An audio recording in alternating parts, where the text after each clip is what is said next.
베드로전서 1장 3절에서 9절까지의 말씀. 이제 말씀을 찾으셨으면 우리 한 절씩 나누어서 교독하도록 하겠습니다. 우리 주 예수 그리스도의 아버지 하나님을 찬송하리로다. 그의 많으신 긍휼대로 예수 그리스도를 죽은 자 가운데서 부활하게 하심으로 말미암아 우리를 거듭나게 하사 산 소망이 있게 하시며,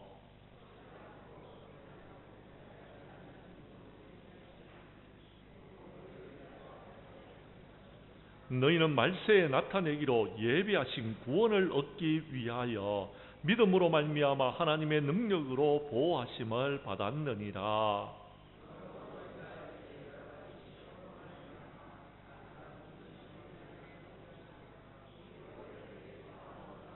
너희 믿음의 확실함은 불로 연단하여도 없어질 금보다 더 귀하여 예수 그리스도께서 나타나실 때에 칭찬과 영광과 존귀를 얻게 할 것이니라.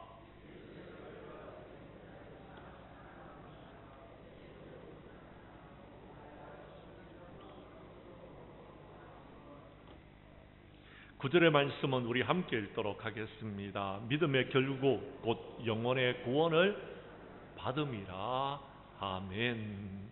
베드로전서 1장 3절에서 9절까지의 말씀을 중심으로 베드로전서 강의 첫 번째 시간 산 소망을 가지고 살아라라는 제목으로 이 시간 말씀 전가할 때에 전하는 자나 받는 자가 함께 은혜 나누는 귀한 시간 될 수 있기를 간절히 원합니다. 여러분, 소망이 있다는 것은 사람에게 진정 살아갈 수 있는 살맛 나는 여러분 세상을 만드는 것입니다. 소망이 없이 좌절을 딛고 일어설 수 없다라면 우리는 어떨까요? 너무 힘들고 어렵지 않겠습니까? 그렇습니다. 좌절을 딛고 일어설 수 있는 힘을 공급해 주는 것입니다. 그러므로 소망은 굉장히 중요합니다. 오늘 본문의 말씀을 보면 그 소망의 중요성을 다시 한 번 더 우리에게 말씀해 주고 있는 것입니다. 초대교회의 그리스도인들은 산 소망으로 말미암아 극심한 고통이 있었는데도요, 그 극심한 고통과 어려움을 그들이 이겨낼 수 있었다라고 말하고 있습니다. AD 64년경이었습니다. 7월 어느 날, 여름 어느 날 로마의 중심가에서 대화재가 일어났습니다. 잘 알려진 대로 여러분, 악독하기로 소문난 네로 황제가 저지른 불이었습니다. 그는 불타는 로마 도성을 바라보면서 춤을 추고 기뻐하였습니다. 그러나 화가 난 로마의 시민들은 항의하기를 시작했고, 여러분, 네로 황제는 백성들을 잠잠하기 위하여서 그 불을 지른 사람들이 그리스도인이라고 덮어 씌우기 시작했습니다. 그리스도인이 불을 질렀다고 소문을 내었다라는 것입니다. 그래서 수많은 그리스도인들이 로마의 원형극장으로 여러분 끌려갔습니다. 어떤 그리스도인들은 십자가 형틀에서 고통스럽게 죽음을 당하기도 하고, 어떤 그리스도인들은요 사자의 밥이 되기도 하고, 어떤 그리스도인들은요 여러분 사지가 갈기갈기 찢어진 채 죽임을 당하기도 하였습니다. 결국 대부분의 그리스도인들은 더 이상의 박해를 견딜 수가 없어서 로마를 떠나서 지금의 터키 지방인 여러분 소아시아로 도망을 갔습니다. 그리고 소아시아의 바위굴 속에서 피신하여 있었습니다. 이제 그들에게는 더 이상의 소망도 없는 것 같았습니다. 언제 그 굴에서 끌려나갈지 모르는 암담한 상황 가운데 놓여져 있었습니다. 그때에 예수님의 수제자였던 베드로가 그들에게 편지를 썼습니다. 그 편지의 내용이 여러분 베드로전서인 것입니다. 우리 여러분 오늘 1절은 안 했지만 1절과 2절의 말씀을 우리 한번 교독하도록 하겠습니다. 제가 1절을 읽을 테니 2절은 여러분이 읽어 주십시오. 예수 그리스도의 사도 베드로는 본도, 갈라디아, 갑바도기아, 아시아와 비두니아에 흩어진 나그네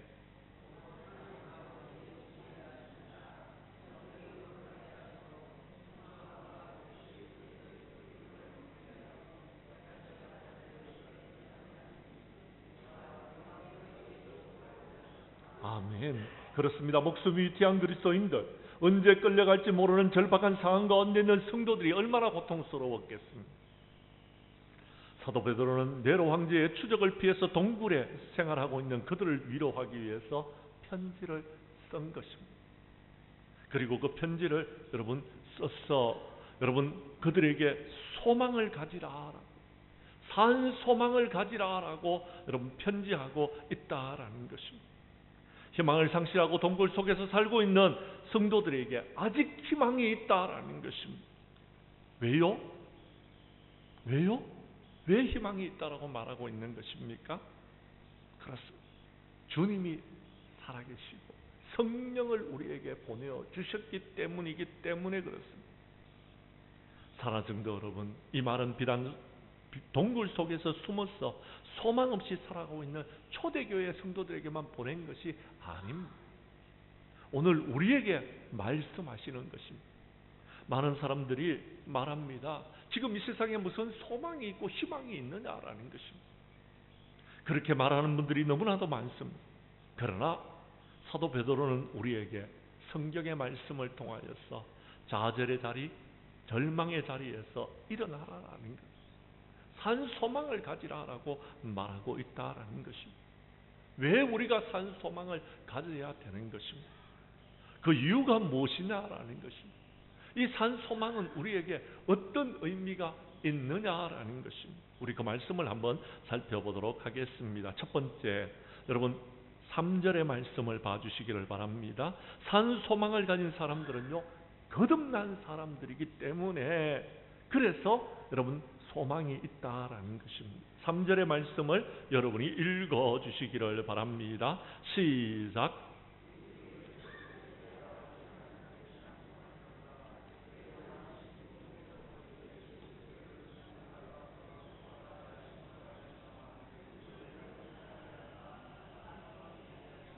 아멘. 그렇습니다. 오늘 성경 말씀 3절 속에서 여러분 중요한 단어 하나가 있는데, 우리를 거듭나게 했다라는 것입니다.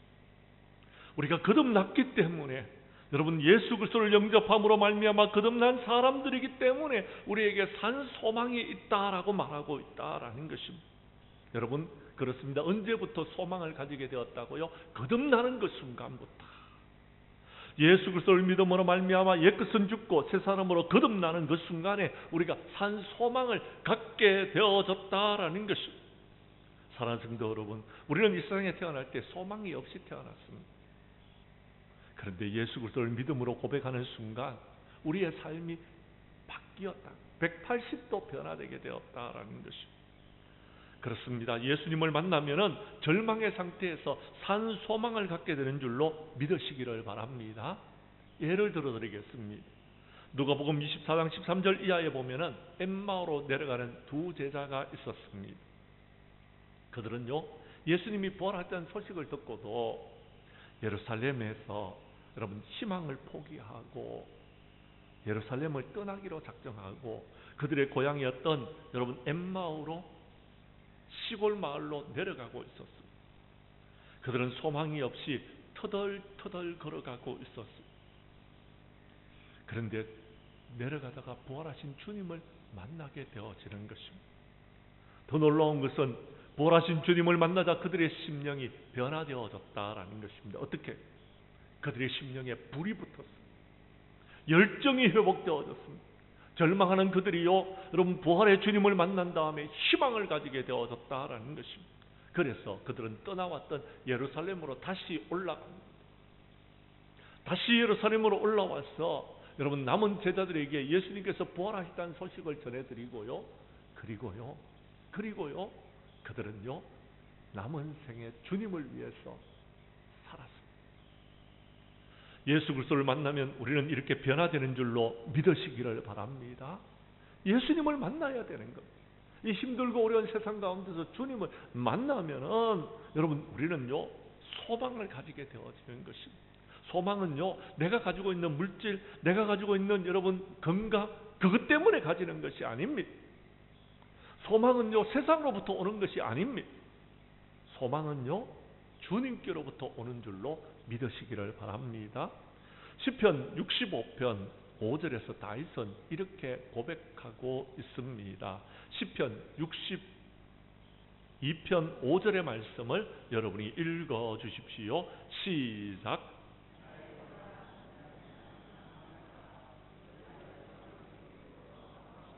아멘. 나의 소망이 누구에게부터 나온다고요? 하나님께로부터 나온다라는 것. 그래서 주님만 바라보라라는 것. 세상 바라보니까 소망이 없더라라는 것. 주님을 바라볼 때 그때 내가 소망을 갖게 되어졌다라고 성경은 말하고 있다라는 것입니다. 그렇습니다. 다윗처럼 소망의 근원이 주님이심을 고백하는 저와 여러분들이 될 수 있기를 간절히 원합니다. 우리의 희망의 근본은요, 주님이시다라는 사실을 믿으시기를 바랍니다. 예수 그리스도를 믿고 거듭난 절망의 사람도 소망으로 변화된 것은 십자가에 못 박혀 죽으신 주님께서 살아나셨다는 사실을 믿는 순간 변화되어졌다라는 것입니다. 우리가 자주 부르는 살아계신 주라는 여러분 찬양이 있을 것입니다. 오늘 공교롭게도 제가 설교를 준비하고 오후 예배 때 설교를 여러분 다 이렇게 원고를 다 만들어가 왔는데, 오늘요 2부 예배 때 찬양을 인도하시는 장로님이 갑자기 여러분 성탄절을 앞두고 부활의 찬양을 부르시는 겁니다. 그래서 왜 저러실까? 라고 생각했더니 아마 오후 예배를 준비하시려고 우리 장로님께서 그렇게 선곡을 하신 것 같아요. 참 우리 성령님은 살아계셔서 이렇게 하나 되게 하시는 것 같습니다. 그런데 그 찬양에 여러분 후렴에 보면 이런 가사가 있습니다. 살아계신 주 나의 참된 소망, 걱정 근심 전혀 없네. 사랑의 주 내 갈 길 인도하니 내 모든 삶의 기쁨 늘 충만하네 라는 여러분 후렴 가사가 있습니다. 저는 그 찬양을 부를 때마다 그런 생각을 가집니다. 아, 그렇지, 주님께서 살아계시지.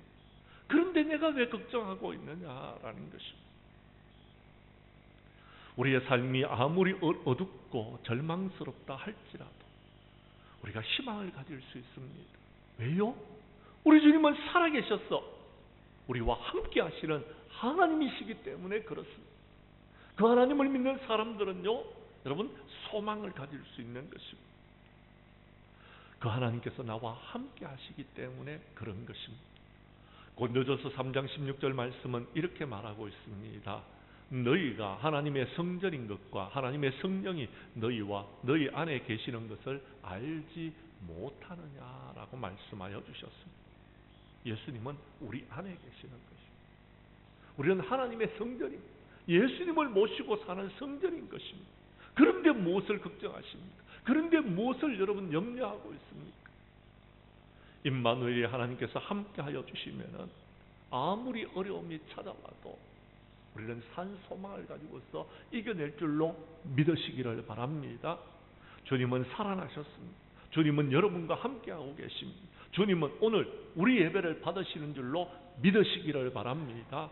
우리 교회 성도님들은 힘들고 어려운 순간 주님을 바라봄으로 산 소망을 가지는 거듭난 하나님의 백성들이 될 수 있기를 주님의 이름으로 간절히 축복합니다. 두 번째, 우리가 산 소망을 가져야 될 이유를 오늘 성경은 4절에서 이렇게 말하고 있습니다. 산 소망을 가진 사람은요, 약속을 받은 사람들입니다. 4절 말씀을 제가 읽어드리겠습니다. 썩지 않고 더럽지 않고 새하지 아니하는 유업을 잊게 하시나니 곧 너희를 위하여 하늘에 간직하신 것이라. 아멘. 그렇습니다. 우리는 하나님 나라의 소망을 가지고서 살아갑니다. 우리는 하나님의 나라를 유업으로 받을 자들입니다. 그러므로 흔들리지 않고 산 소망을 가지고서 살아갈 수 있는 것입니다. 초대교회 성도님들은요, 예수님을 믿는다는 것 때문에 여러분 목숨을 잃게 되는 경우들이 많았습니다. 목숨만 잃는 것이 아닙니다. 자신이 살고 있는 여러분 안식처인 집을 빼앗기고 피땀 흘려 가꾼 여러분 재산을 탈취당하고 생명과도 같았던 기업을 빼앗기기도 하였습니다. 그럼에도 그들은 흔들리지 않았습니다. 이유가 무엇인지 아십니까? 그렇습니다. 그들은요, 하나님의 나라를 바라보고 살았기 때문에 그렇습니다. 이 세상은 나그네 길이라는 것. 이 세상은 잠시 살다가 여러분 우리가 돌아가야 될 곳이다라는 것입니다. 요즘 뉴스를 보면은 격려하던 회사가 하루아침에 부도가 났다고 스스로 목숨을 끊는 사람들의 소식을 종종 듣습니다. 노숙자가 되어서 비참하게 살아가는 모습을 그들이 감당할 수 없어서 스스로 목숨을 끊는 그런 이야기를 들을 때가 있습니다. 아파트 옥상에서 뛰어내리는 사람들의 이야기를 우리가 들을 때가 있습니다. 왜요? 왜 그들은 그렇게 스스로 목숨을 끊는 것입니까? 하나님 나라의 기업에 약속이 없기 때문에 그런 것입니다. 오늘 성경 말씀 4절에 보십시오. 뭐라고 이야기합니까? 썩지 않고 더럽히지 않고 쇠하지 않는 유업을 너희들은 받았지 않느냐라는 거예요. 너희들은 적어도 유업을 받은 사람들이 아니냐라는 것입니다. 그러므로 여러분 흔들리지 말아라라는 것입니다. 하나님의 유업을 받은 사람들은 특징이 세 가지가 있습니다. 그건 썩지 않은 기업입니다. 영원한 기업이다라는 것. 더럽히지 않는 기업입니다. 거룩한 기업이다라는 것입니다. 쇠하지 않는 기업이다라고 말하고 있습니다. 그렇습니다. 망하지 않는다라는 것입니다. 하나님은 이런 기업을 우리에게 두셨습니다. 그런데 어디에다 두셨습니까? 이 세상이 아닙니다. 하나님 나라에 여러분 두셨다라는, 누구를 위해서요? 저와 여러분들을 위해서 두셨다라고 이야기합니다. 우리 그리스도인들을 위해서 두셨다라는 것입니다. 하나님께서 예수 그리스도를 믿는 저와 여러분들에게 빼앗기지 않는 기업, 흔들리지 않는 기업, 영원한 기업을 하나님 나라에 준비하신 줄로 믿으시기를 바랍니다. 그러므로 우리는요, 그 기업을 받기로 보장된 우리는 어떻게 살아가야 됩니까? 어려움 속에서도 절망 속에서도 흔들리지 않아야 되는 겁니다. 산 소망을 가지고서 살아야 되는 줄로 믿으시기를 바랍니다. 그런데 믿는 사람과 믿지 않는 사람들의 차이가 뭔지 아십니까? 그렇습니다. 믿는 사람은요, 확신을 가지고서 살아가는 것입니다. 믿지 않는 사람들은요, 불확실하다라는 겁니다. 그래서 여러분 두렵습니다. 걱정이 되어집니다. 염려가 되어지는 것입니다. 혹시 여러분 시내버스를 타는 사람과 비행기를 타는 사람의 차이점을 알고 계십니까? 혹시 여러분 비행기 타보셨나요? 예. 시내버스를 타는 사람들은요, 시내버스를 타면은 좌석이 보장이 되어 있습니까? 없습니까? 예. 타면은요, 시내버스는요, 좌석이 있을 때도 없고 없을 때도 있어요. 근데요, 비행기를 타는 사람은요, 좌석이 있어요. 좌석이. 아무리 늦게 타도요, 여러분 비행기를 타기만 타면은요, 여러분 내가 앉아야 될 좌석이 있는 겁니다. 좌석이. 그래서 여러분, 시내버스를 타는 사람은 어떻습니까? 시내버스를 타기 위해서요, 빨리 갑니다. 빨리. 예. 종종 그러므로요, 여러분 시내버스 정류장까지 빨리 걸어가는 겁니다. 왜요? 빨리 가야지만이 여러분 그 탔을 때에, 누구보다 먼저 탔을 때에 좌석이 비어 있으면 그 좌석에 앉을 수 있기 때문에. 근데요, 비행기를 타는 사람은요, 빨리 가지 않아요.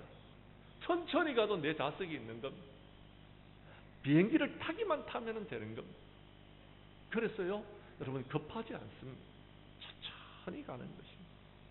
마찬가지로요, 여러분 하나님 나라의 소망을 갖고 있는 사람들은요, 급하지 않습니다. 두렵지 않습니다. 당당합니다. 천천히 가도 여러분 몸싸움을 하지 않아도 확실한 보장이 되어 있는 하나님 나라가 나에게 주어졌기 때문에 여러분 그 사람들은 흔들리지 않습니다. 그런데요, 여러분 시내버스를 타는 사람은요, 걱정이 되어집니다. 조금만 어려움이 있어도 깜짝깜짝 놀랍니다. 두렵습니다. 왜요? 그들은요, 믿음이 없기 때문에 그렇습니다. 타도 자리가 없을지도 모르기 때문에 그렇습니다. 사랑하는 성도 여러분, 믿는 사람과 믿지 않는 사람의 차이점은 바로 이런 것입니다. 확실한 믿음을 갖고 살아가는 사람은요, 두렵지 않습니다. 걱정되지 않습니다. 염려하지 않습니다. 약속을 기업으로 받았기 때문에요, 아직 이루어지지는 않았지만 여러분, 내 자리가 있기 때문에 그렇습니다. 약속이 있기 때문에 그렇습니다. 사랑하는 성도 여러분, 믿음을 바로 이런 것입니다. 믿음을 갖고 있는 사람은 바로 이런 삶을 살아가는 겁니다. 누가 뭐라 그래도 부안해동하지 않습니다. 배짱으로 사는 것, 흔들리지 않는 것입니다. 사는 소망을 가지고서 당당하게 살아가는 것입니다. 우리 장량교회 모든 성도님들은요, 하나님 나라를 약속으로 받은 사람들입니다. 그러므로 여러분, 이 힘들고 어려운 세상 가운데서 여러분 어깨에 힘을 주고요, 어깨를 펴고요, 당당하게 힘있게 여러분 그렇게 산 소망을 가지고서 살아갈 수 있기를 간절히 원합니다. 세 번째 오늘 성경 말씀은 6절과 7절에서 이렇게 말합니다. 산 소망을 가진 사람은요, 고난을 통하여서 영광을 얻습니다. 성경 말씀 제가 6절을 읽을 테니 7절은 여러분이 읽어 주십시오. 그러므로 너희가 이제 여러 가지 시험으로 말미암아 잠깐 근심하게 되지 않을 수 없으나 오히려 크게 기뻐하는도다.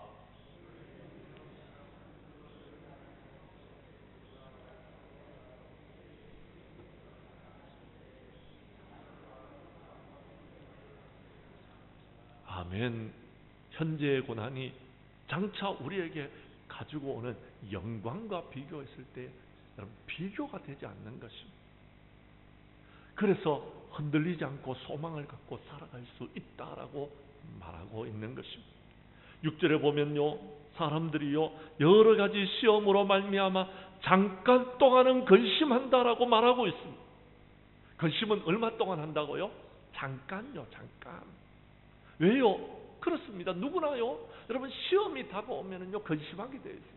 누구나 어려움이 다가오면요 여러분 근심하게 되어 있습니다. 그런데요, 그 근심은 오랫동안 하지 않습니다. 왜요? 우리에게 나타날 영광은 더 크기 때문에. 믿는 성도들은 잠깐 동안 근심하지만 여러분 오히려 기뻐합니다. 왜요? 그것이요 우리를 시련 가운데서 연단시켜서 훈련시켜서 마침내는요 여러분 하나님께서 주시는 귀한 은혜와 축복을 누릴 수 있기 때문에 그런 것입니다. 하나님은 때때로요 우리가요 좀 더 성숙해지도록 훈련소에다가 우리를 입소시킬 때가 있다라는 것입니다. 금보다 더 귀한 존재로 만들기 위하여서요 우리에게요 불순물을 제거하기 위해서 고난을 주실 때도 있다라는 것입니다. 그래서 누군가가 옆에서요 쿡쿡 찔러서 좀 죄송합니다 열받게 하시거든요. 아, 하나님께서 나를 연단시키셔서 훈련시키셔서 여러분 더욱더 성숙해지도록 하시기 위해서 이렇게 하시는구나라고 생각하시고요. 찌르는 그 사람에게 고맙습니다, 감사합니다 할 수 있기를 바랍니다. 그렇게 말씀드렸더니 사실 저도 그렇게 못합니다. 누가 찌르면은요 왜 찔러? 라고 말합니다. 누가요 아프게 하면은요 좀 열받습니다. 잠깐 동안은요, 최소한 잠깐 동안은요. 목사님 저도 여러분 고맙습니다 감사합니다 잘 못한다니까요. 근데요 시간이 지나 보면요 그 사람이 나를 찌르고 그 사람이 나를 열받게 하더라도요 여러분 그것이 연단의 과정이다라는 것을 말씀하고 있습니다. 성경 말씀 한 곳을 찾도록 하겠습니다. 베드로전서 4장 12절에서 14절까지의 말씀입니다. 우리 교독하도록 하겠습니다. 제가 12절의 말씀을 먼저 읽습니다. 사랑하는 자들아 너희를 연단하려고 오는 불시험을 이상한 일 당하는 것처럼 이상히 여기지 말고 13절은 여러분이 읽어 주십시오.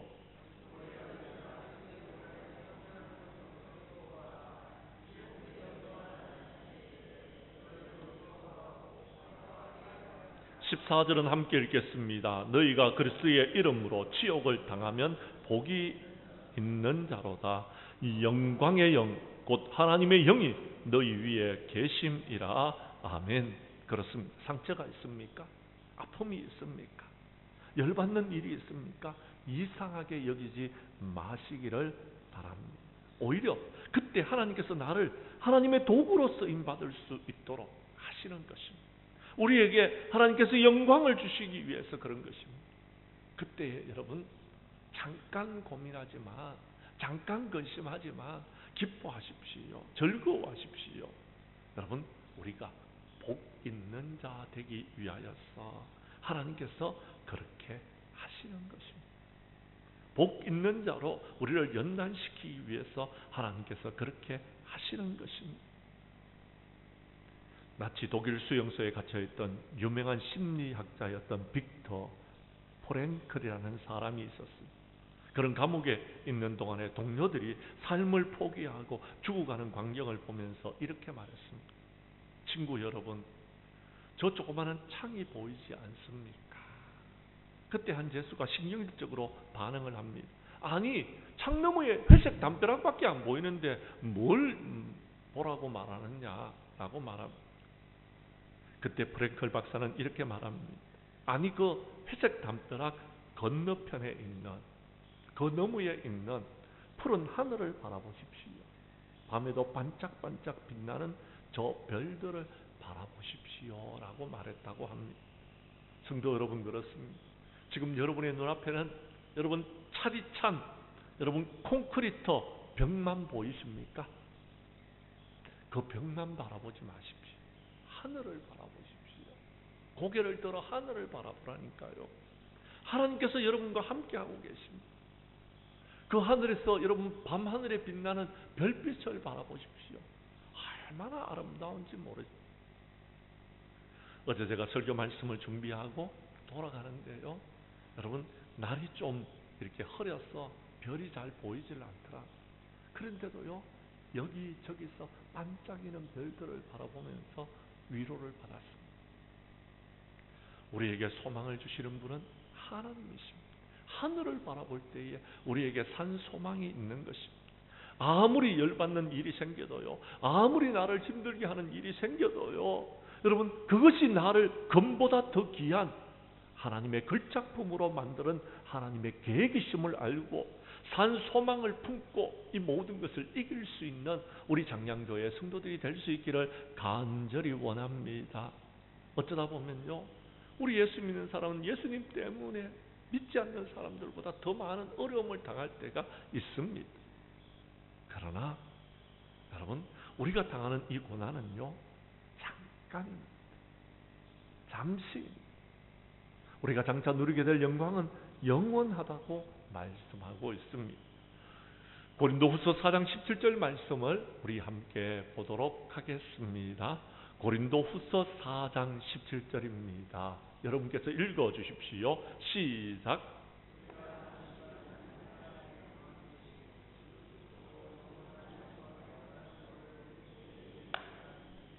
아멘. 그렇습니다. 성경 말씀을 잘 보십시오. 우리가 잠시 받는 환난에 경한 것, 환난에 중한 것이 아니고 경한 것은 지극히 크고 영원한 영광에 중한 것을 우리에게 이루기 위해서 주님께서 주셨다라는 것입니다. 그렇습니다. 이 사실을 우리가 믿어야 돼요. 고난이 다가올 때에 하나님께서 잠시 받는 환난에 경한 것, 그것을 내가 통과한 후에 영원한 영광에 중한 것을 주시기 위해서 그렇게 하시는구나라고 여러분 우리가 받아들일 수 있어야 된다라는 것입니다. 로마서 8장 18절은 우리에게 이렇게 말합니다. 생각하건대 여러분 현재의 고난은 장차 우리에게 나타날 영광과 비교할 수 없다라고 말했습니다. 우리는 이 세상에서 고난을 받지만 하나님께서 우리에게 주실 영광은 오랫동안 있게 될 것입니다. 그러므로 여러분 믿음으로 이 힘들고 어려운 세상을 넉넉히 이겨나가는 저와 여러분들이 될 수 있기를 바랍니다. 마지막으로 제가 8절과 9절의 말씀을 읽어드리겠습니다. 여러분 왜 우리가 여러분 이 고난 가운데서 기뻐해야 되는지 그 이유를 8절과 9절에서 말합니다. 예수를 너희가 보지 못하였으나 사랑하는도다. 이제도 보지 못하고 믿고 말할 수 없는 영광스러운 즐거움으로 기뻐하니 믿음의 결국 곧 영혼의 구원을 받음이라. 아멘. 뭐라고요? 그렇습니다. 우리가 왜 이 고난을 잘 견뎌내는 것입니까? 믿음으로 말미암아 우리의 영혼이 구원함을 받을 수 있기 때문에 그렇습니다. 우리는 그래서 여러분 주님전에 나와 여러분 주일날 이 추운 날씨에도 주님전에 나와서 예배를 드렸습니다. 근데 저 세상 밖에 있는 사람은 모르는 겁니다. 경험하지 못했으니까, 알지 못했으니까. 우리는 그 사실들을 우리만 누리는 것이 아니라 그들에게도 전하여야 된다라는 것입니다. 그것이 주님께서 우리로 하여금 고난 가운데서 구원받게 하시는 하나님의 은혜인 것입니다. 고난 가운데서 영광을 받게 하시는 하나님의 은혜인 것입니다. 이것을 우리가 체험하고 이제 모든 영광 주님 앞에 돌려드릴 수 있기를 간절히 원합니다. 말씀을 마치려고 합니다. 사랑하는 성도 여러분, 우리는 장래의 결과를 알고 있습니다. 무엇입니까? 영혼의 구원입니다. 믿음의 결국은 영혼 구원에 있다라고 분명히 말씀하여 주셨습니다. 우리가 믿음을 가지고서 살아가야 될 이유는요, 소망을 가지고서 살아야 될 이유는요, 마지막에는 우리가 승리할 것이기 때문에 그렇습니다. 마지막에는 우리가 구원받을 것을 알기 때문에 그렇습니다. 구원받았던 기쁨을 생각해 보십시오. 부활의 산 소망을 가지고서 사는 우리들은요, 마침내는 환난과 시험을 이기게 될 것이고 마침내는 여호와 하나님 앞에 영광을 돌리게 될 것입니다. 그리고 주님께서 주시는 하늘의 귀한 소망, 우리에게 약속하시는 하나님 나라의 영광을 우리에게 허락하여 주실 줄로 믿으시기를 바랍니다. 우리 교회 성도님들은 마지막 재림의 날에 소망의 주님께서 우리를 하나님 나라로 영접하시고 여러분 하나님 나라에서 의의 면류관, 영광의 면류관으로 복을 더하여 주실 줄로 믿고 살아가는 우리 장량교회 모든 성도들이 될 수 있기를 주님의 이름으로 간절히 축복합니다. 축복합니다. 기도드리겠습니다.